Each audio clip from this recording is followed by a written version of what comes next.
El Cato Podcast con Gabriela Calderón y Marcos Falcone. Hola, soy Gabriela Calderón y les quiero agradecer por acompañarnos en otra edición del Cato Podcast.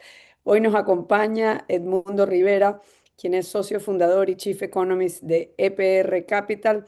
Hace tiempos que no tengo el placer de conversar contigo, Edmundo. Muchas gracias por acompañarnos en esta nueva edición. Un poquito más acerca de Edmundo. Edmundo trabajó más de una década en la banca en República Dominicana. Luego pasó a trabajar en Panamá como vicepresidente senior y economista en jefe de Bladex, realizando proyecciones de riesgo económico para 26 países en América Latina. Además, él es un profesional bancario con una amplia experiencia de más de 25 años aplicando inteligencia económica y financiera en las decisiones de negocios, inversión, tesorería y control de riesgos.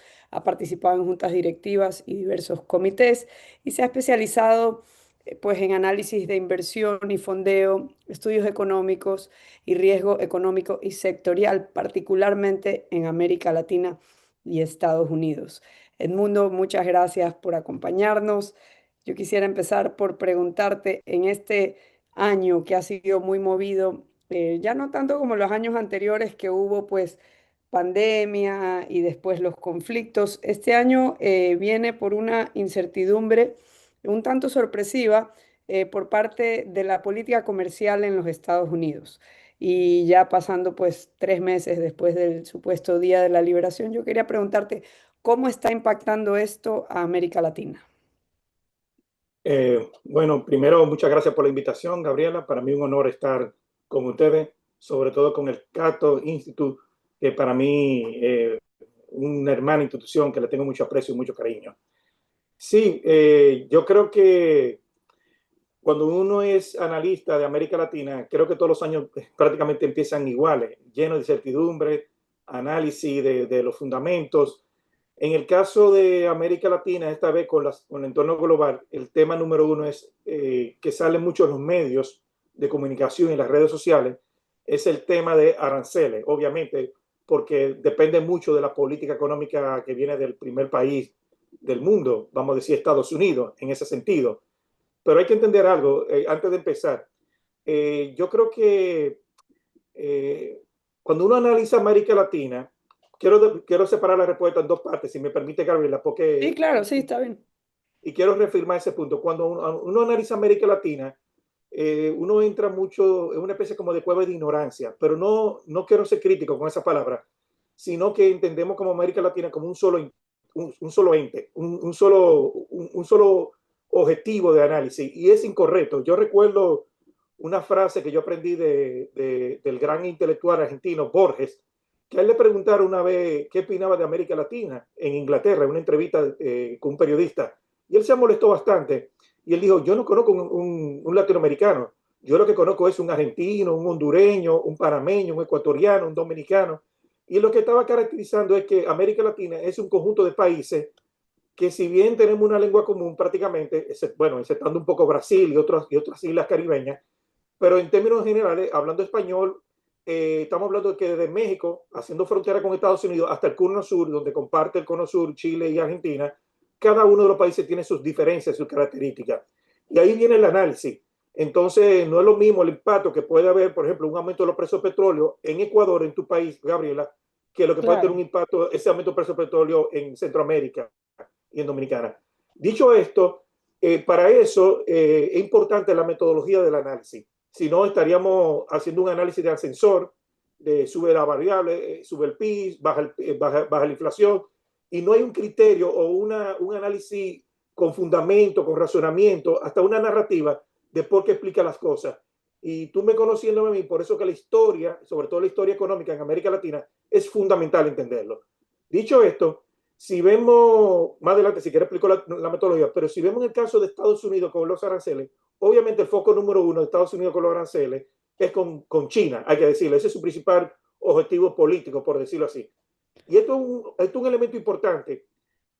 El arancel, por definición, es una decisión política, no una decisión económica, porque está demostrado, inclusive, no importa la ideología o el pensamiento económico que está, son de las pocas variables económicas que todo el mundo coincide que el arancel es pernicioso a una sociedad o a un sistema económico. Porque si Pero fuera así, ahora que toda tú la economía... mencionas, pero ahora que tú mencionas a China, da la casualidad que hoy en día algo que sí se puede decir que tienen en común los países latinoamericanos es que tienen como principales socios comercial tanto a Estados Unidos como a China.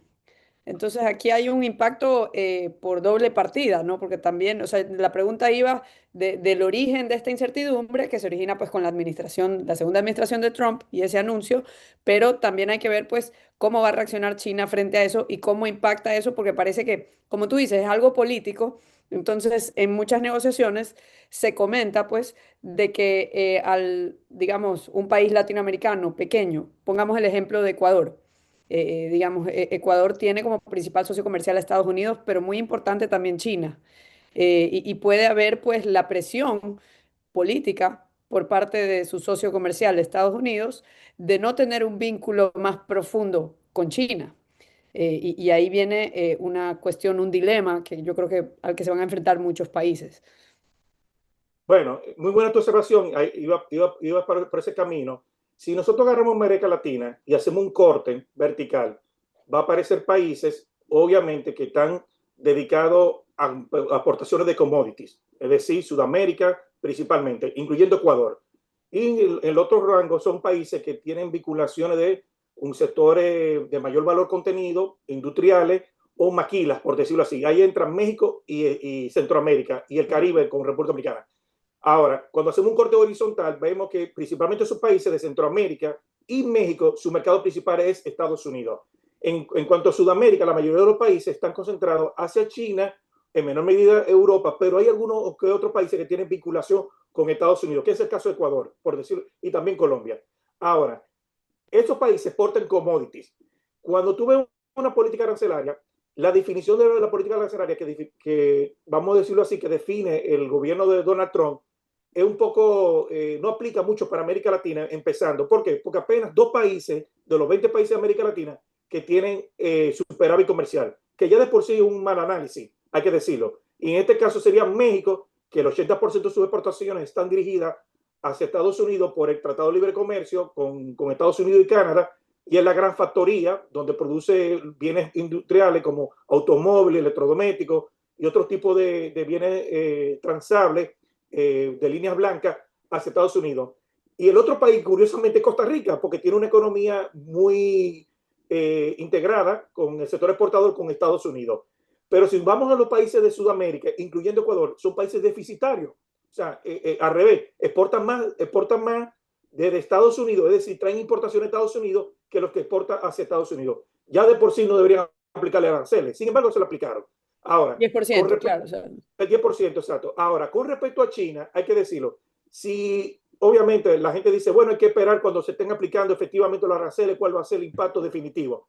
Pero ya de antemano, esa incertidumbre ya afecta a América Latina por las modificaciones de los precios relativos, es decir, los precios de los commodities, las expectativas inflacionarias, las expectativas de tasa de interés.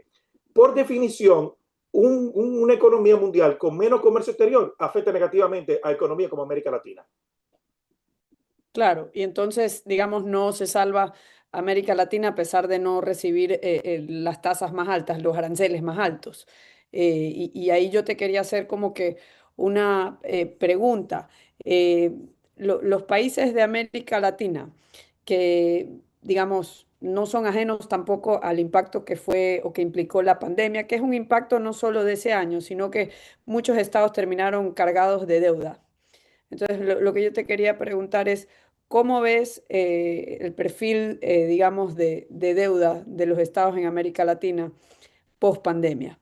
Porque se habla mucho, pues, de cómo han quedado los estados europeos, Estados Unidos, cómo se ha deteriorado su situación fiscal.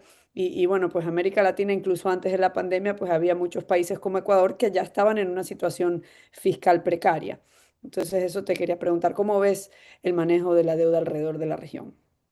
Perfecto. De antemano, yo creo que ahora mismo, y creo que la pregunta tuya es muy interesante, porque si bien hay el tema que está dominando los medios de comunicación, las redes sociales, el tema de los aranceles, yo creo que el problema número uno en América Latina, y esta es mi opinión personal, y que creo que los fundamentos lo justifica, es el problema de la dominancia fiscal, lo que yo le llamo la dominancia fiscal. Y es una de las razones, y hay que decirlo, es una de las razones por qué mucha de la economía de América Latina, a pesar de que están teniendo crecimiento positivo, son crecimiento mediocre, crecimiento muy por debajo de su PIB potencial. Y por eso que tuve economía que, por ejemplo, están creciendo 2%, 2.5 o 3%, realmente la economía no se nota que está teniendo un gran avance. Con respecto a la parte fiscal, yo creo que no es un problema después de la pandemia, es un problema inclusive antes de la pandemia. Lo que pasa es que lo que hizo la pandemia fue que lo detonó, que vamos a decir, con un término, vamos a decir, callejero, lo blanqueó, o sea, lo puso de manera público. ¿Por qué? Porque, y esto es bueno entenderlo, y yo creo que ese rol del Cato, de educar un poco a la audiencia en ese sentido, cuando hablamos de un problema de deuda, no es un problema que sale de la noche a la mañana, como si fuera un orden espontáneo o un efecto mágico que, mira, tenemos este Un problema de deuda. accidente. No, no es un accidente, ni siquiera. O sea, es una política deliberada que cuando tú tienes un gasto excesivo por encima de tu nivel de ingreso, automáticamente genera déficit. Y como esos déficits se tienen que financiar porque los impuestos no lo puedes conseguir, entonces tú comienzas a endeudarte. Te endeudas primero internamente y luego externamente, y eso tiene doble asidero. ¿A qué se tiene doble asidero? Hay un problema de solvencia, hay que decirlo claramente, de que tú te quedas más endeudado, pero hay un problema también, que esto es importante, de un efecto de crowding out. Cuando digo un efecto de crowding out es que esos fondos prestables que deberían estar en el sector privado generando riqueza es consumido por el sector público en actividades improductivas. Y Se lleva un desplaza. tercer, exacto, y lleva un tercer efecto importante, que esa deuda no es gratis. Por eso que a mí me molesta mucho economistas de América Latina, amigos míos, muchos de ellos, me dicen, no, pero que el Estado se está financiando. Sí, pero ese financiamiento tiene un costo y ese costo impacta a las finanzas públicas, a tal punto que muchas economías, incluyendo Ecuador, hay que decirlo, que la generación o el pago de los intereses de esa deuda representa el segundo, inclusive en algunos países hasta el primer componente dentro del presupuesto. Por eso que no hay dinero para otros componentes esenciales del rol del Estado, por decirlo así. Y sobre eso, tú una vez me dijiste que había un indicador en el que tú te fijabas para ver por dónde se encaminaban las finanzas públicas. Y es, me parece, corrígeme si me equivoco, pero que si el servicio de la deuda del Estado estaba por encima de 25% del presupuesto general del Estado anual o alrededor de ese vecindario, que ya era una situación precaria. De hecho, son dos indicadores y la suma de los dos hace el total que tú dices servicio a la deuda. El primero es el pago de los intereses de la deuda pública en todo su sentido amplio y se divide entre los ingresos tributarios o los flujos vamos a decir, el flujo de caja del gobierno, por decirlo así. Cuando está por encima de 15% ya es una alerta roja. Hay economías que lo tienen cercano al 20%. Inclusive alguna economía, si uno lo calcula bien rigurosamente, puede llegar al 23, 24% de ese cálculo. Y cuando tú suma adicional ese pago de intereses, suma vamos a decir, la amortización, que es el pago del capital de la deuda anterior que tú tomaste, ese es lo que se llama servicio a la deuda. Y cuando está por encima de un 30%, ya es un indicador de bandera roja automáticamente. Por eso se ve que las economías, y este es un punto importante, no es necesario llegar a una crisis de deuda para tener ese tipo de problemas económicos, porque se vuelve lo que se llama una economía zombie. ¿A qué me refiero con una economía zombie? Que el Estado Ecuador. necesita más financiamiento o necesita el rol del Banco Central, que no lo tiene Ecuador, para que baje la tasa de interés, para tener mejor financiamiento, más barato, para evitar que esos indicadores se deterioren.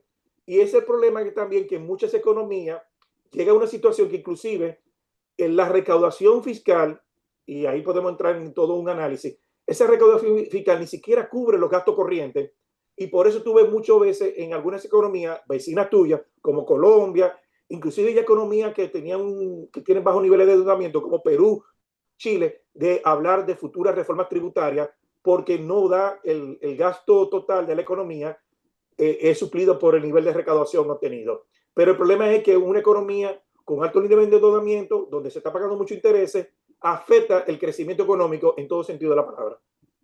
Y sobre esta cuestión con la que tú iniciaste, de remarcar que hay grandes diferencias dentro de América Latina, respecto al comentario de Borges, ¿no? De que no es que hay una América Latina, sino un argentino, un ecuatoriano, un colombiano. Sí. ¿Qué diferencias ves tú? O sea, ¿cuáles economías dentro de la región tú destacas como que tienen un manejo más sensato o menos malo en términos de política fiscal y cuáles, digamos, son las más frágiles? Ok, pero me permite remitirme un poco a la metodología de mi trabajo, porque eso me va Sí, a dar claro. el camino del análisis. Y yo creo que tú lo has escuchado varias veces en las conversaciones que hemos tenido o en las conferencias que yo he participado contigo. Primero es que nosotros tenemos una metodología de riesgo país, y esto es importante, ese término de riesgo país, cuando tenemos ese análisis de riesgo país para ver cómo está el país, los sectores, las empresas, inclusive a nivel de industria, ante los eventos económicos o políticos sociales que tiene una sociedad per se. Te estoy poniendo una definición amplia y que lo puede entender todo el mundo. Si te va la Bueno, calificadora de es que riesgo, el riesgo país es algo que sale en todos los titulares, todo el mundo lo menciona, pero yo creo que se entiende muy poco. No sé si lo puedes explicar de manera sencilla, cómo se compone y qué implica. bueno, la dificultad de que se entiende poco en los medios de comunicación es precisamente porque toman la definición restringida, que es la determinada por las calificadoras de riesgo, que es la capacidad de solvencia que tiene el Estado para pagar su deuda, tanto interna como externa. Y si se aplica ya no tanto el riesgo país, pero un riesgo de crédito, cuando se analiza desde el punto de vista corporativo, es si las empresas generan flujo de caja que puede pagar sus deudas o sus pasivos. En realidad es un análisis, vamos a decir, correcto, pero yo creo que está incompleto. Yo me voy a una metodología que no es nueva, es una metodología que ya la diseñó Benjamin Anderson, un gran economista del siglo, perdón, de los años 30, 40 del siglo pasado, 1920, 30, que tiene un libro que se llama, que fue la mejor definición y explicación de la Gran Depresión a nivel global. Trabajó en un banco, en el Chase de América, trabajó en un banco privado, y es lo que dice que tú tienes que pensar haciendo un análisis de los fundamentos. Cuando hablamos de los fundamentos, no es el análisis tradicional de sube y baja, de que sube el PIB, baja el PIB, no. Es un análisis de que, por ejemplo, cuando tú analizas el crecimiento de un país, tú tienes que ver si ese crecimiento está en función de su PIB potencial, si es un crecimiento orgánico, si es un crecimiento sostenible, porque tú puedes tener muy buen crecimiento en un primer año, pero endeudándote mucho o gastando mucho política fiscal, pero luego va a tener recesión en el futuro o un crecimiento mediocre. Lo segundo es, no es lo mismo el crecimiento de 2% en Brasil que un crecimiento de 4% en Panamá o de 5% en República Dominicana. Por ejemplo, Panamá si crece por debajo del 3%, ya es una economía que se siente bastante lenta, casi recesiva. Brasil si crece 2%, es una economía que está llegando a su PIB potencial, pero no un crecimiento sano todavía, es un crecimiento mediocre. Dicho esto, ese análisis de los fundamentos, y hay un conjunto de variables, entre ellas la métrica fiscal que hablamos, hay un segundo componente que es muy fundamental, que es la parte que a ti te encanta mucho, yo te conozco muy bien, Gabriela, que es la capacidad de reacción o de acción que tienen las autoridades ante su fundamento. Y luego pasa un tercer pilar, para entrar a una conclusión, un tercer pilar que es muy importante, que muchos analistas se olvidan, en qué etapa del ciclo económico se encuentra ese país o esa región que estamos analizando. Para poner un ejemplo, si tú tienes una economía como México o Brasil que tiene un problema de crecimiento y ellos quieren hacer una política monetaria expansiva, pero ve que hay una restricción presupuestaria, hay problemas de liquidez, o inclusive hay problemas de tasa de interés con Estados Unidos de paridad, si baja la tasa de interés, lo que puede haber una salida de capitales y eso puede impactar a su moneda, por decirlo así. En el caso de Ecuador no se da en ese punto de vista. Lo que sí hay que analizar en el caso de Ecuador, por ejemplo, cuando estamos analizando el ciclo económico, si Ecuador tiene una economía en recesión como el año pasado, las políticas sanas, te diría, bueno, incentiva el comercio exterior, incentiva la productividad, incentiva a un buen manejo de la finanza pública, porque si lo hace de otra manera, lo que puede agravar esa recesión o dejar una economía mediocre, por decirlo así. Eso sería como los fundamentos, para decirlo así, en términos de metodología. Ahora, eso yo llevo un análisis. El análisis que te lleva es, si vemos lo que ha pasado en América Latina en los primeros 6 meses, estamos detectando que hay economías que han crecido de manera positiva, pero todavía de manera mediocre. Ha mejorado con respecto al año pasado alguna economía, pero no todas. Centroamérica y el Caribe tienen su propia dinámica y podemos dejarlo aparte. Pero si, por ejemplo, analizamos México, México ahora mismo, todo parece indicar que va a tener un crecimiento prácticamente estancado, de cero, o lo más importante, un crecimiento positivo, pero no muy lejano del cero, entre 0 y 1%, afectado por las expectativas y la incertidumbre que ha habido en Estados Unidos, obviamente, pero hay factores internos también. Y esos factores internos tienen que ver con el régimen de incertidumbre que hay, el gobierno o la gobernanza, que ha afectado algunos elementos de Estado de Derecho, que más adelante voy a aplicar eso, aplicado a América Latina, porque hay una falacia, la gente cree que las inversiones solamente dependen del grado de beneficio que puede obtener, sino que se necesitan reglas de juego claras. En el caso de México, no solamente se necesita reglas de juego claras, sino que hay unos problemas estructurales de infraestructura, de logística, que hace ver que está pasando factura, porque los últimos 3 años México ha crecido a base de consumo, y el consumo llega a un nivel, una estabilidad que no puede ya. Entonces entra el problema estructural que tiene América Latina, en el caso de México también, que son economías con bajos niveles de ahorro. Y esos bajos niveles de ahorro te llevan a bajos niveles de inversión. Y por eso que tuve economías que por más que quieren crecer, crecen alrededor de una tasa mediocre por debajo de su potencial. Ahora, si nos vamos de un salto hacia Brasil, que yo estoy hablando de las dos grandes economías más grandes, en el caso de Brasil, ya el régimen de incertidumbre viene por factores internos. Aunque se puso un arancel ahora, anunció Donald Trump, un arancel de origen político, porque hay que decirlo, pero todavía no está aplicado. Aparte de eso, el comercio exterior entre Estados Unidos y Brasil es muy pequeño, es muy bajito. Inclusive Brasil está deficitario con Estados Unidos. Pero el problema de Brasil ahora mismo es su problema interno de política fiscal. Y esa primera pregunta que tú me hiciste de la parte fiscal, ahí entra lo que se llama complacencia. Uno diría, bueno, pero si Brasil tiene alto nivel de endeudamiento y el déficit fiscal es muy alto, estamos hablando de 7, 8% de PIB, ¿por qué no hay crisis de deuda? Sencillo, porque los niveles de ahorro de Brasil es relativamente alto con respecto, por ejemplo, a México, y eso permite financiarse mucho con el mercado interno. O sea, el déficit y la finanza O sea, pública de la Brasil. crisis, la llamada crisis de la deuda, como cuando nos enteramos los que vivimos afuera de Brasil, sería cuando se agote el endeudamiento interno y tengan que salir a buscar financiamiento externo. Ese sería el problema, pero antes de eso te va a dar señales, y la primera señal que te va a dar es que debe haber una fuerte depreciación de las monedas, y el problema del financiamiento interno que se va a reflejar por el aumento de la tasa de interés. Y no es casual.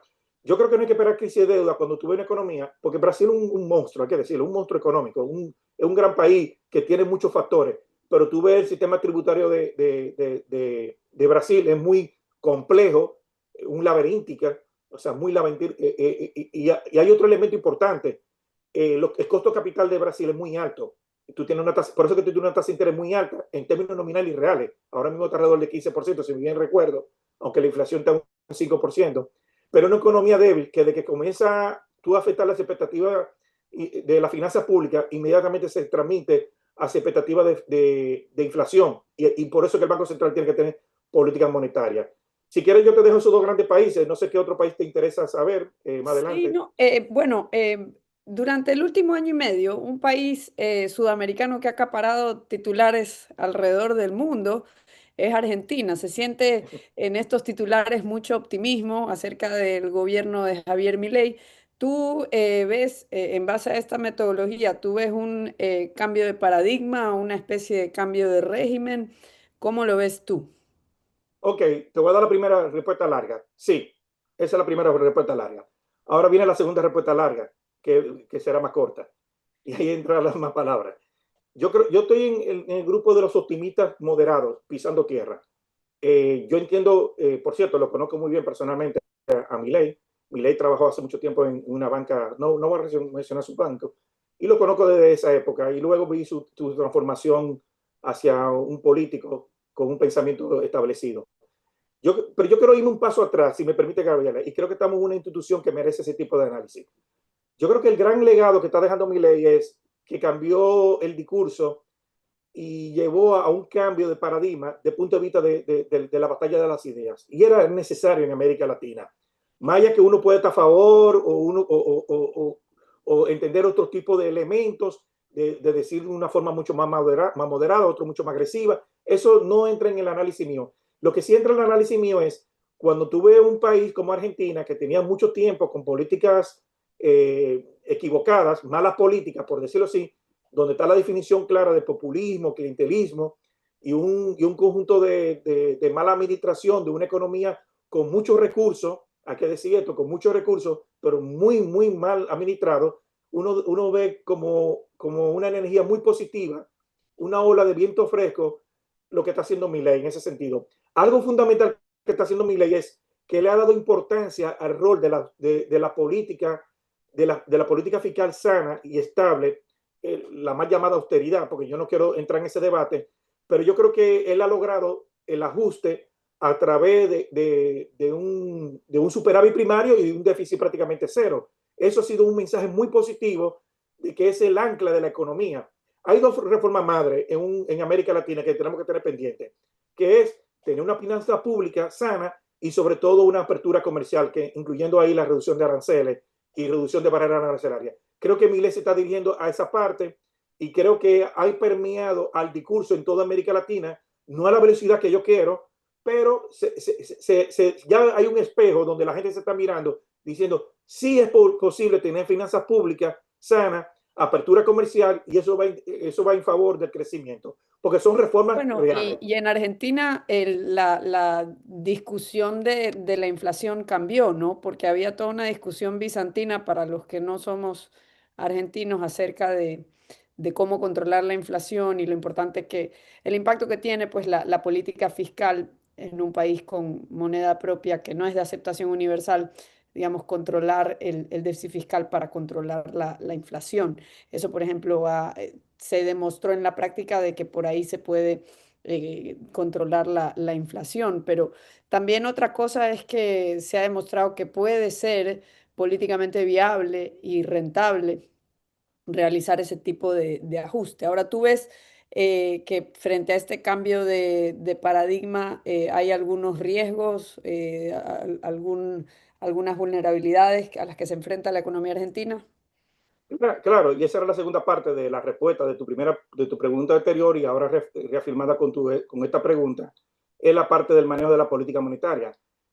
Creo que cuando tú tienes una finanza pública, comienzas a sanearla, eso te ayuda mucho a mejorar tu política monetaria interna. Pero creo, y eso es el gran logro, que ha reducido la inflación de unos niveles de doble dígito a niveles prácticamente de un dígito, y se está reforzando. Ahora, la gran pregunta que se hace a nivel interno entre nosotros, los analistas, es si esa política va a ser permanente ante un cambio de régimen. Porque recuerda que lo que va a dominar en Argentina los próximos 6 meses es la campaña electoral, es la elección intermedia, que mucha gente lo está tomando como una especie de plebiscito de las políticas económicas y del gobierno de Javier Milei. Si fuera otro país mucho más normal, lo tomaríamos como una elección intermedia simplemente. Pero aquí lo van a evaluar como un plebiscito.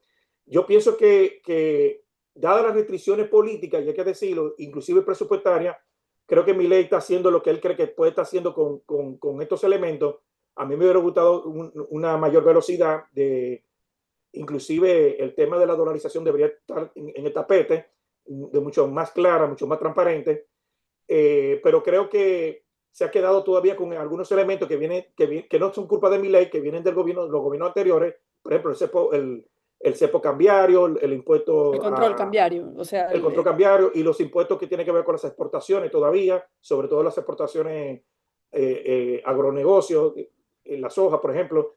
Hay algunos elementos que deben revisarse, que me imagino que él está esperando que si él tiene una alta aceptación en la elección intermedia, él va a acelerar esas reformas. Él lo ha intentado de alguna manera, no la dolarización, pero sí ha intentado en mayores aperturas, pero ha habido ciertas restricciones políticas a nivel congresionales. Pero un punto importante que no quiero dejar sobre la palestra es que el tema yo diría la mal llamada, pero hay que decirlo así, la microeconomía. Yo creo que la economía real, y creo que hay una reforma que él ha intentado de hacerlo, son necesarias para que el sector privado sea el motor de crecimiento verdadero en Argentina. No solamente las grandes corporaciones, pero también está hablando de las medianas y pequeñas empresas. Y hay muchos tipos de políticas que se necesitan todavía, temas laborales, temas inclusive temas de impositivo, que poco a poco Milei lo ha ido mejorando, pero la gente está esperando mayor velocidad en ese sentido para aprovecharse de los factores positivos que está teniendo ahora mismo Argentina. y sobre el tema que conversamos hace un rato, el tema del riesgo país. Algunas personas se preguntan, dicen, con tanto buen desempeño en términos de, digamos, este ajuste fiscal y todo el esfuerzo que se ha hecho en Argentina durante el último año y medio por desregular muchos sectores de la economía, por ejemplo, lo que es el control de alquileres y todas estas reformas que sabemos que se han venido haciendo. De todas maneras, si uno mira el riesgo país y lo compara con otros, como que se mantiene tosudamente alto. Y ahí no sé si puedes explicar a qué se debe eso. Es que es sencillo, porque por más que mi ley pueda hacer esta reforma, hay unos factores estructurales que se mantienen. Vamos a hablar de lo más simple, de lo más básico. Hay personas que están pensando que quizás esto va a estar funcionando solamente cuando esté en mi ley. Ese es un factor. Hay otro factor importante de que el régimen monetario ahora mismo no te permite mayor reducción de ese riesgo país si no hay un cambio estructural en ese sentido, si no hay reforma más profunda y permanente. Y yo creo que y hay que decirlo, no es culpa de Milei y su gabinete económico, pero yo creo que los agentes económicos, inversionistas y analistas fuera de América Latina, como se ha quemado varias veces, ya no quiere quemarse de nuevo con ese mismo efecto. ¿Te recuerdas cuando subió Macri? Automáticamente la gente pensaba que iba a haber una gran liberalización, que iba a haber un gran entorno positivo para las inversiones, y resultó todo lo contrario después. Inclusive personas perdieron el patrimonio en ese sentido. Y podemos ir más lejos. En el caso de Ecuador, cuando subió el Lazo, personas pensaron que iba a haber cambio y resultó que entró el mal llamado gradualismo, pero en realidad fue un estancamiento de políticas, y las razones podemos analizarlas. Pero yo creo que el agente económico está más esperando un poco que los fundamentos se estén aterrizando, enterrando y solidificando, y que esa raíz se vuelva dura y comience a florecer. Digamos, ok, aquí hay un cambio de expectativa, de régimen, y que me va a proteger mi derecho a propiedad, y va a haber reglas de juego claras, pues yo voy a comenzar a hacer inversiones duras. Hasta O ahora sea, las inversiones, es el peso de la historia reciente de Argentina. sí, y yo creo que hay algunas otras economías de América Latina. Por eso que no es tan automático, no es tan automático que cuando tú abres la economía, la inversión entra. Tiene que haber una certeza. Y algo importante, y esto desmitifica mucho, que si bien hay un capital que le gusta los altos retornos, que se comporta en algunas fases especulativo, pero también cuando son inversiones extranjeras directas quieren que sean recaudaciones de sus ganancias lo más rápido posible. Por eso los ciclos de inversión son de corto plazo.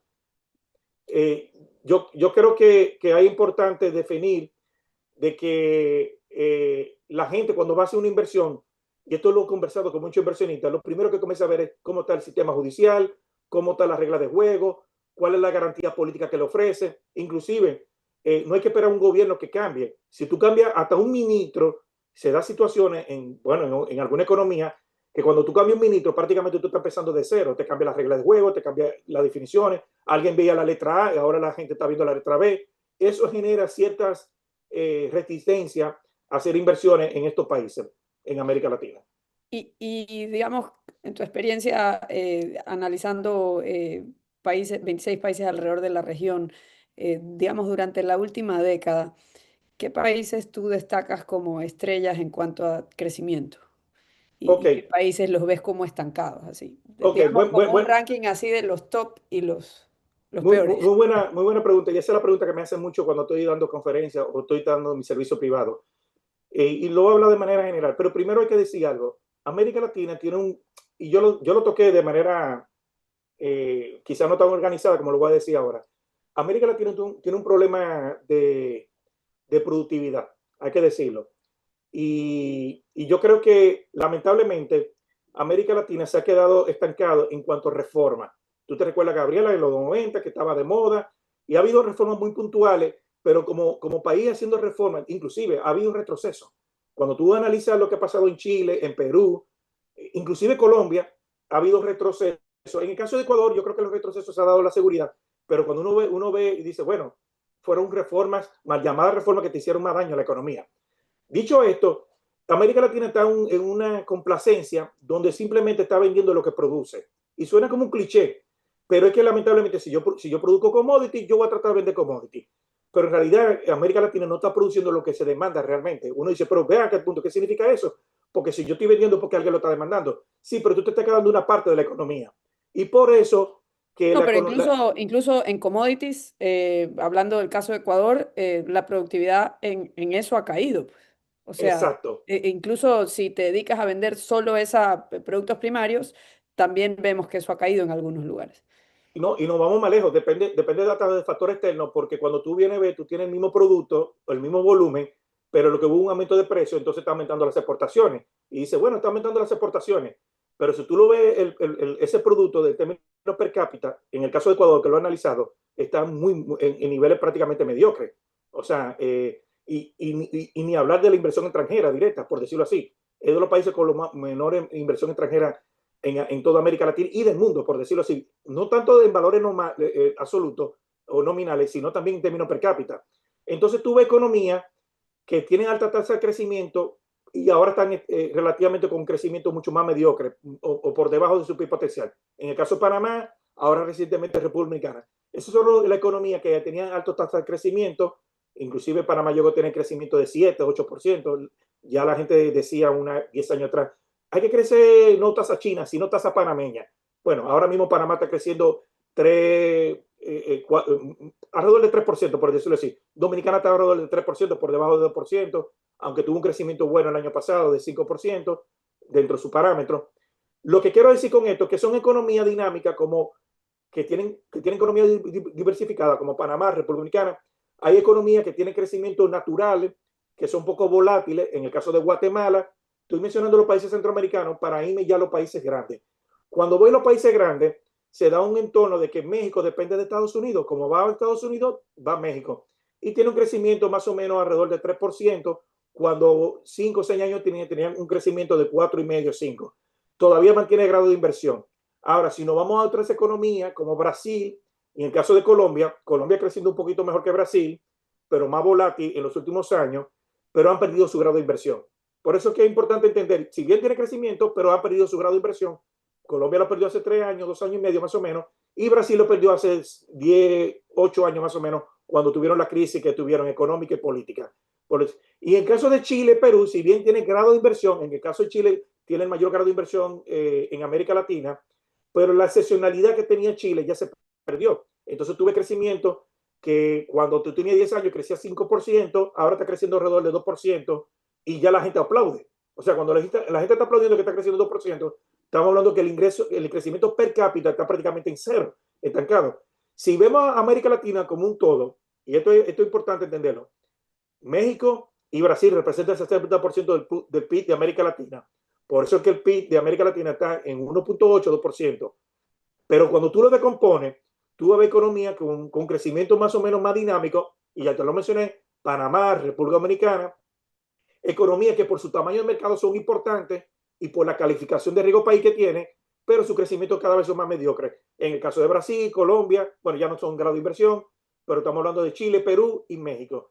Ahora, ya las nuevas estrellas que yo me refiero es, por ejemplo, Paraguay. Paraguay está teniendo un crecimiento mucho mejor y un país que va encaminando, todavía no tiene los factores estructurales para hacer grado de inversión, pero va a estar cercano a los grados de inversión.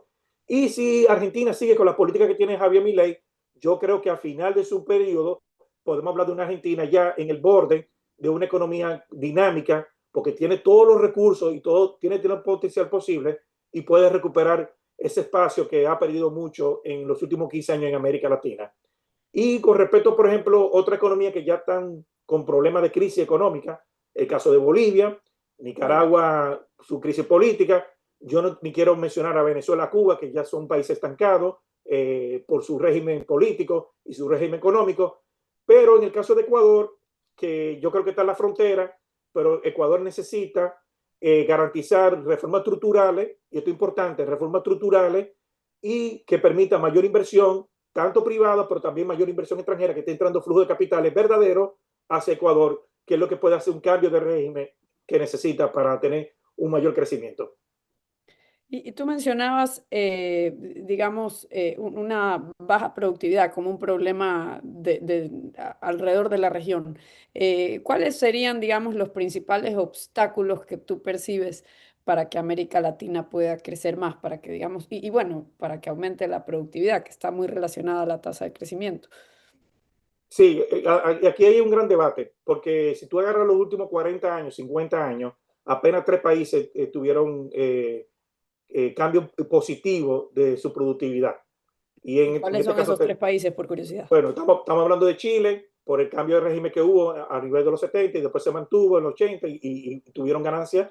El caso de México con el Tratado de Libre Comercio y el caso de República Dominicana por la diversificación, pero vinculado más con el sector turismo, el sector exportador de zona franca y algunos componentes, vamos a decir, que viene vinculado con la economía de servicios, ya aprovechando la remesa, el flujo de inversión extranjera. Esas son las tres economías, vamos a ir de manera grande. Tú vas a decir, pero ¿y Panamá? Sí, Panamá ha tenido una diversificación, pero no tenía ganancia de productividad. Al revés, la ganancia de productividad, la PTF, la famosa PTF, la productividad total de factores, ha sido en algunos factores negativos. ¿Por qué? Porque entramos en un error característico de América Latina. Nosotros pensamos que simplemente la economía entra en mayor productividad simplemente aumentando su gasto de capital. Y no es así. Tú tienes que aumentar su gasto de capital, pero enfocado, empujando al sector privado, paralelo. Si no, lo que va a haber es gasto de capital, que cuando viene a haber una política de ajuste, tú reduces esa inversión de capital y pasa factura al, sector, al crecimiento. La clave está es cuando tú tienes un sector privado que se integra a la economía, sobre todo la economía internacional, solo que tiene ganancia de productividad. Ahora, con respecto a los otros países, y estamos hablando de Ecuador, Perú, Colombia, Brasil, todo eso, sí tienen empresas que están muy vinculadas a nivel internacional, que son A1, cuando digo A1, que son empresas muy buenas, que tú le llevas a cualquier país del mundo y sigue siendo muy buena empresa, pero estamos hablando de un conjunto de empresas, no de un país.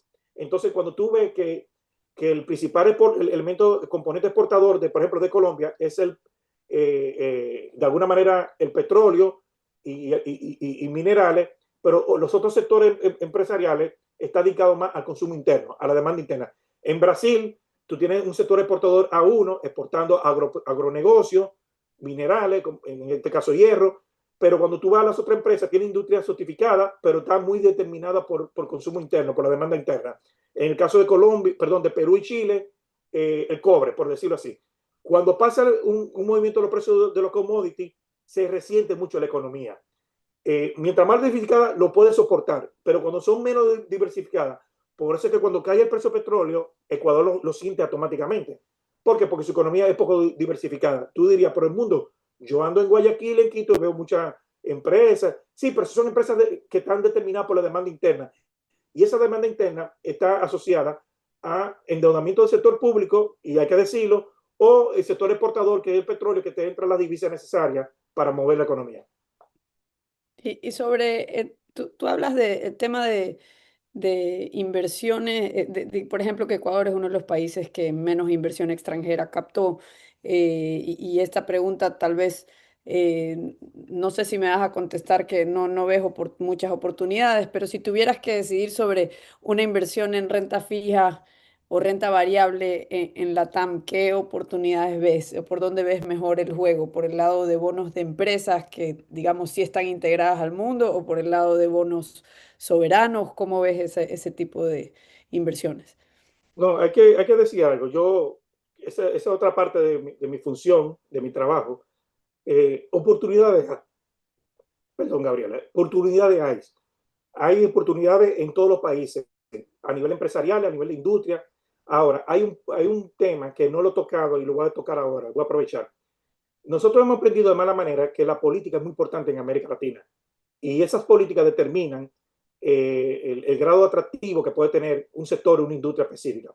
Para poner un ejemplo, quizá yo me interesaría hacer inversiones en el sector minería o energía, pero quizá las reglas de juego en Ecuador o en Colombia no me permiten. O sea, me tiene acotado. Entonces, O sea, por ejemplo, en minería de Ecuador no se permite, porque son recursos del Estado, y no se permite arbitrajes internacionales en contratos con el Estado. Y por ejemplo, exacto. en el caso del Perú, sí está permitido. O sea, tienen un régimen de arbitrajes internacionales mucho más liberalizado. Entonces, hay ciertas diferencias en las regiones en cuanto a distintas garantías de seguridad jurídica, ¿no? Claro, claro, pero también se da el caso de que tú puedes tener inversiones y, y no solamente tú como capital principal, sino tú puedes comprar una participación de esa empresa a través de una renta fija o un valor indexado, pero esa empresa le revoca su licencia o es de alguna manera nacionalizada o le restringe su línea de producción. Y ha pasado, ha pasado. Y los sectores más sensitivos son precisamente los sectores más estratégicos, que estamos hablando del sector eléctrico, sector energía. Cuando digo energía, en todo componente, incluyendo el sector de hidrocarburos o combustible, o el sector de minería, o inclusive sectores que tienen que ver, por ejemplo, de servicio utility en inglés, o sea, agua, luz, que tienen que manejar presas. Son sectores muy sensitivos desde el punto de vista político. Y eso te lleva de que, ¿qué pasa? En América Latina las inversiones o el manejo de la finanza se torna más rentista. ¿A qué me refiero más rentista? Buscan participaciones de aprovechar tasa de interés, hace un arbitraje. En el caso de Ecuador no se nota tanto porque es dolarizado, igual que Panamá, igual que El Salvador, pero ya cuando tú vas a economía como Colombia, como México, como lo que tú entras es aprovechar las paridades de tasa, la diferencia de tasa, El o carry comprar trade. el carry trade, exacto, o inclusive compra participación corporativa, pero entendiendo de la velocidad que tú puedes hacer, porque hay un problema también estructural, Gabriela, que podemos hablar en unos minutos, es que el mercado de capitales en América Latina es muy pequeño, muy poco profundo y bastante Eso ilíquido. te iba a preguntar. Hace poco yo escuché una entrevista de Patrick Collison, el fundador de Stripe, esta plataforma de pagos en Internet, y él decía que, bueno, él es irlandés, y él decía que le parecía fascinante lo gigantesco que es el mercado de capitales, digamos, para financiarse no solo a través de la banca tradicional, como se suele hacer en América Latina, sino a través de digamos, los fondos de cobertura, los hedge funds o, digamos, las bolsas de valores. Y eso es algo que, por ejemplo, en el caso de Ecuador, las bolsas de valores financian muy poco, casi todo. La bolsa de valores de Guayaquil, casi toda la inversión es con fondos del Seguro Social. Digamos, es algo muy primitivo. Y entonces mi pregunta va, ¿qué países han avanzado más? Porque tú tienes mucha experiencia en banca, en sistemas financieros. ¿Qué países en la región han avanzado más en esta modernización del sistema financiero? Bueno, es que es obvio, cuando uno analiza que los países que tienen garantizado esos Estados de Derecho o el régimen monetario fiscal lo garantiza, en el caso de Chile y de Panamá, ya economías grandes como México, en menor medida Brasil, pero son porque son economías muy grandes, tienen el mercado más sofistificado, por decirlo así. Pero si tú lo comparas con Estados Unidos, es muy unitario. En Estados Unidos la banca tradicional es importante, pero la banca no tradicional y todos los elementos que tú mencionaste es fundamental. Y hay muchos mecanismos de financiamiento y de crédito en Estados Unidos de una manera impresionante. Ahora, ¿qué pasa en América Latina? Que hay dos lecturas rápido. Primero, te lleva a que tú no inviertes en papeles comerciales, o sea, o productos muy establecidos y muy regulados. Pero por dos razones. Una, las empresas en América Latina son cerradas, hay que decirlo. Muchas de ellas son cerradas. Y la contabilidad y la apertura accionaria no es muy transparente para que entre un inversionista y compre participación.